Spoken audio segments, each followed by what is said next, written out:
Hey guys, Dean here, back with another video. It's been a while since the last one. It's probably been 4-5 weeks maybe even.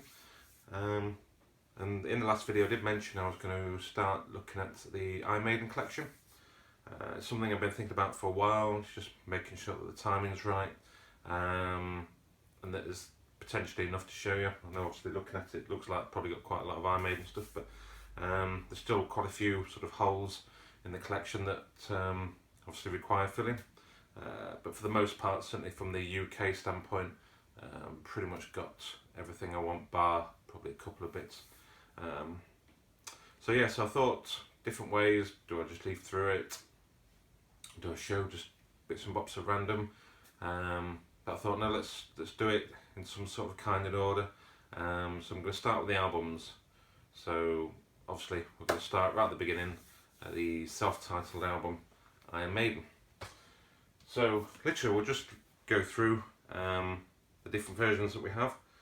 I'm not going to sort of go through all of these and sort of open them up, and I mean, you guys know what the insides and stuff look like probably as well as me, so just pretty much a matter of just going through and showing you the bits and bobs that I've got in my collection, the different pressings and so forth anyway, and how anal it gets record collecting. So yeah, enough waffle, let's start. So obviously this is the self-titled Iron Maiden, and again, don't really need to say anything about the album. This is the standard UK pressing, the EMC 3330, as you can see there, hopefully. Again, the first incarnation of Eddie on a record sleeve. Fantastic album. The only thing really that lets this album down is the production, which again has been widely reported by myself, certainly members of the band, including Steve Harris himself. I think he recently said on the one of the interviews for the new album Book of Souls, he said that the producer Will Malone essentially just pressed the record button and that was it. He didn't actually produce the band at all, unlike obviously Martin Birch, that worked with for long periods of time. So yeah, that's the only thing that lets it down. The song's really strong, and obviously some of those songs are re-recorded in sessions later on down the line, and again whether they've recorded them all, I'm not sure. I know we've only seen I think it was Prowler, Charlotte the Harlot, I think that's it. I'm not sure if they did Strange World as well. Memory evases me at the moment. So anyway, that's the standard UK pressing, EMC 3330 Iron Maiden. So the next one is the Fame reissue. I believe this came out not too long after. I don't think it actually has the year on here. Still says 1980 for there, but I'm pretty sure it came out a while after. Again, it's pretty much the same package. Got a little Fame thing on there. The original came in a plain inner. This one comes in a plain inner. It's exactly the same label. It's the Eddie Street Lamp label. So taking the idea from there. Just different label number, that's all.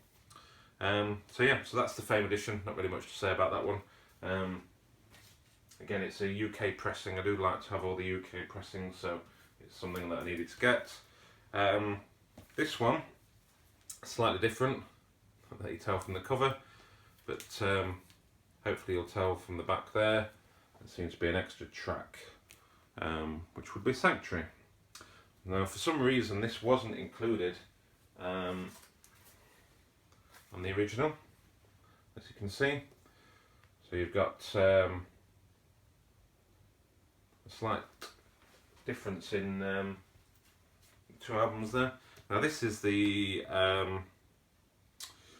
Capital pressing, the ST12094.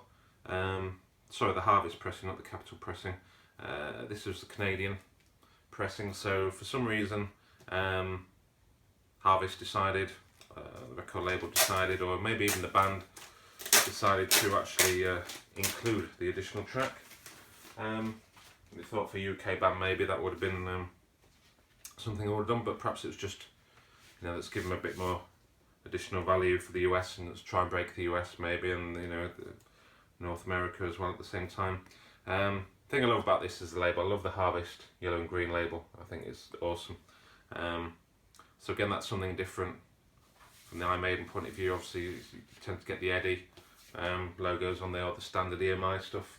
So it's nice to have that. So that's cool. It's having, you know, having the extra track on there, and I do try, if there's any differences between albums, pressings around the world, I do try and pick those up and get those additional tracks on the album. So something a bit different. But, so next one, talking of differences. Again, this is the same track listing, but this is the Japanese pressing.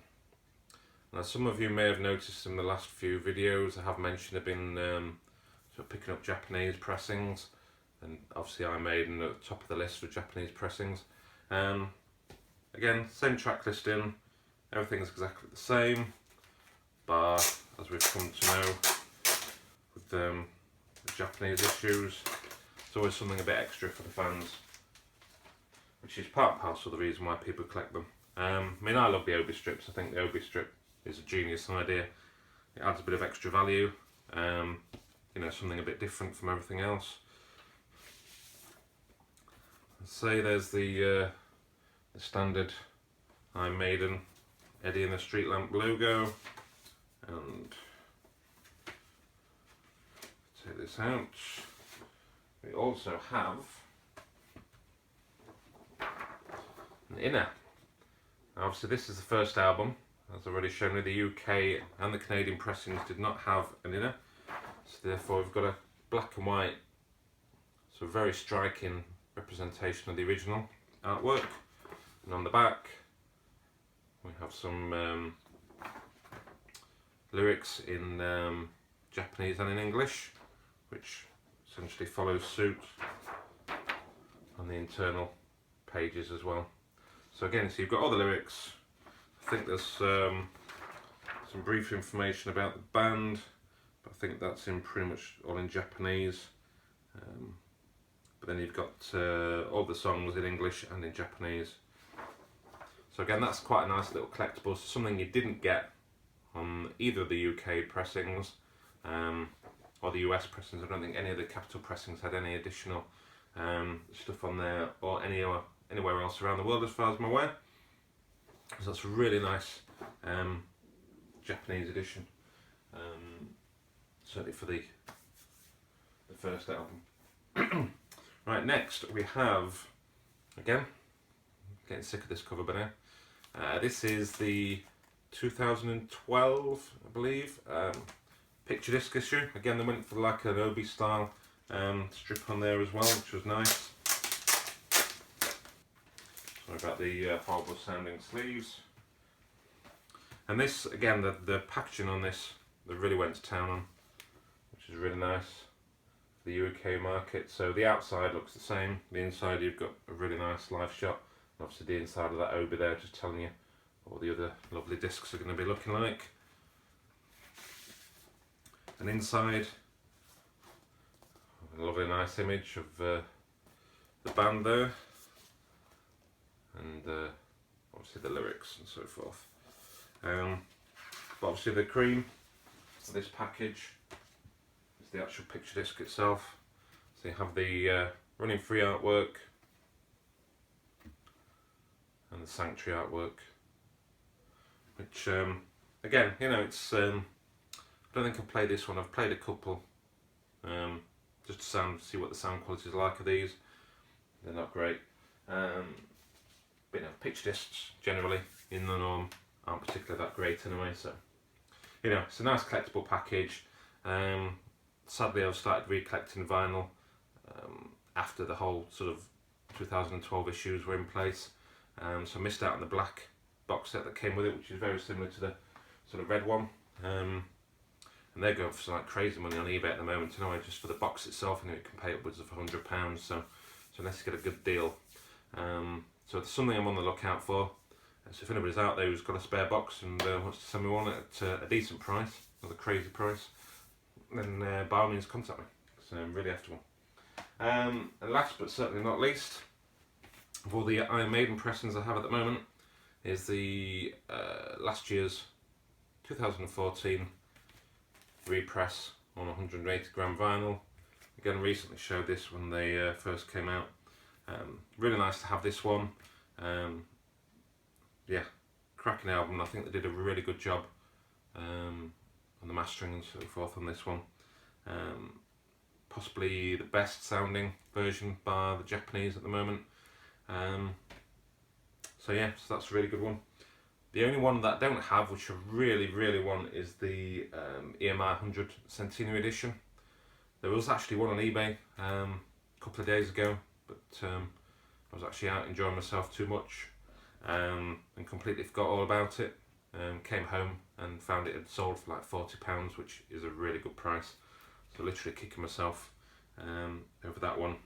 And a lot of people have said that sounds really good. I mean, that was obviously came out before these, so it would have been the original mastering on those, but I think they've just possibly cleaned up things a bit, restuck it on 180 gram vinyl I think again. So there's a version of that and the version of Number of the Beast, which again, those are the two Centenary Edition UK releases, because they're both on EMI, that I don't have. So definitely keep an eye out for those as when they pop up again at a reasonable price. I could go out and buy one on eBay tomorrow for £90, £100, but I don't particularly want to do that. I'd rather pay the £40, £50 mark, which I think is more realistic, to be honest. But anyway, so that is Iron Maiden, self-titled debut. For me, and I'm not biased, probably one of the best debut albums from a band that I can remember. The only one that sort of strikes out at me at the moment is the All About Eve album. That was absolute killer. But this one, yeah, I mean the songs, everything about it, obviously they'd honed this sound and the song structures and so forth over the previous 5 years of touring. So yeah, very well rounded, well made album, bar the production. So that's it, that's me waffling enough. Next obviously will be Killers. I'll try and get that done before the next 4 weeks rather than leaving it too long. There are also a few other bits and bobs that I wanted to show, some non-Iron Maiden stuff, so hopefully try and get that done this weekend as well. Thanks for watching, and thanks to all my new subscribers as well. Good to have you on board, and we'll see you again soon. Cheers.